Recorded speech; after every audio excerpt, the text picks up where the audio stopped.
Yes, vocabulary session. First one, apprehend. Apprehend എന്ന് പറയുന്നത് എന്താണ്? മനസ്സിലാകുക.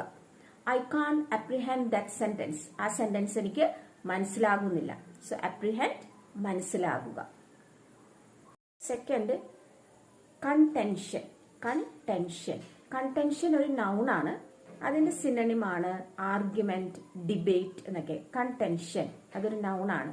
ഈ അപ്രിഹെൻഡ് ഒരു വേർബാണ്. കൺടെൻഷൻ ഒരു നൗൺ. കൺടെൻഷൻ എന്ന് പറഞ്ഞാൽ എന്താണ്?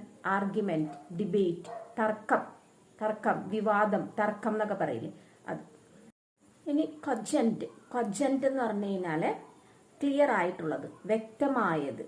കൊജന്റ് എന്ന് പറഞ്ഞു കഴിഞ്ഞാൽ ക്ലിയർ അല്ലെ, വ്യക്തമായത്. അഡ്ജക്റ്റീവ് ആണ്. Her cogent argument won the debate. അവളുടെ വ്യക്തമായ എന്താണ്? ആർഗ്യുമെന്റ് കാരണം നമ്മളുടെ ഡിബേറ്റ് ജയിച്ചു അല്ലെ, നമ്മുടെ ഡിബേറ്റിൽ ജയിച്ചു. അവളുടെ വ്യക്തമായ ആർഗ്യുമെന്റ്, ക്ലിയർ ആയിട്ടുള്ള കൊജന്റ് ആർഗ്യുമെന്റ്, വ്യക്തമായ ആർഗ്യുമെന്റ് കാരണം നമ്മൾ ഡിബേറ്റ് ജയിച്ചു. Her cogent argument won the debate. Sceptical. Sceptical എന്ന് പറഞ്ഞാൽ എന്താണ്? ഹാവിങ് ഡൗട്ട്, ഡൗട്ട്ഫുൾ, സംശയമുള്ളത്. സ്കെപ്റ്റിക്കൽ, ഹാവിങ് ഡൗട്ട് അല്ലെങ്കിൽ ഡൗട്ട്ഫുൾ. സ്കെപ്റ്റിക്കല് അഡ്ജക്റ്റീവ് ആണ്. അതിനൊരു സെന്റൻസ് പറയുകയാണെങ്കിൽ she is sceptical about the product. She is sceptical about the product. അതായത് ഒരു പ്രൊഡക്റ്റിനെ കുറിച്ച് അവൾക്കൊരു സംശയമുണ്ട്. ഓക്കെ, അവൾക്ക് ആ പ്രൊഡക്റ്റിൽ വിശ്വാസമില്ല. അവൾക്ക് ഡൗട്ടാണ് ആ പ്രൊഡക്റ്റ് അല്ലെ. She is sceptical about the product. Adjective ആണ്. നമ്മൾ എപ്പോഴും കേൾക്കുന്നതാണ് കേർട്സി. കേർട്സി എന്ന് കേൾക്കും അല്ലെ. കേർട്ടിയസ്, കേർട്സി, കേർട്ടിയസ് അല്ലെ. കേർട്സി എന്താണ്? പൊളൈറ്റ്, വെൽ മാനേർഡ് അല്ലെ, മര്യാദയുള്ളത്. കേർട്ടിയസ് അഡ്ജക്റ്റീവ് ആണ്. എക്സാമ്പിൾ ആയിട്ട് she spoke in a courteous manner. She spoke in a courteous manner adjective ആണ്.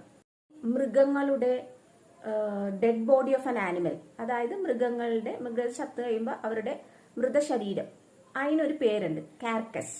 കാർക്കസ് എന്നാണ് പറയുന്നത്. മൃഗങ്ങളുടെ മൃതശരീരത്തിന് നമ്മൾ dead body of an animal അല്ലെ, അതിന് നമ്മൾ കാർക്കസ് എന്നാണ് പറയുന്നത്.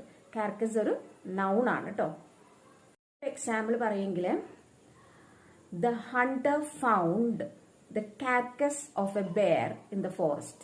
The hunter found the carcass of a bear in the forest. നോക്കൂ, ഈ വേർഡ് ഉണ്ടല്ലോ, ഈ വേർഡ് സാധാരണ എല്ലാവരും പ്രൊനൗൺസ് ചെയ്യുന്നത് ജിയോപാഡി എന്നാണ്. ഇത് ജിയോപാഡി അല്ല, തെറ്റാണ്. ജെപ്പഡി.